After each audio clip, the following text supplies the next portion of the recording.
به خاطر نمایش شهناز اصلا نتونستم باهات حرف بزنم. سلام علیکم.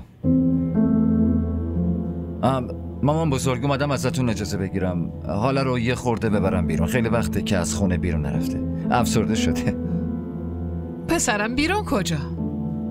همینجوری میریم بیرون شام میخوریم. مال یه خورده هوس شام بیرون کردیم. آره مامان بزرگ، من هوس کردم. مامان بزرگ قربونت بره، فدات بشه. ای پسرم، بیرون خیابونا اینقدر شلوغه، اینقدر ترافیکه که نگو و نپرس. نه پسرم نه، این وقت اصلا بیرون رفتن. مامان بزرگ من حواسم هست، نگران نباشین، کاملا مراقبشم.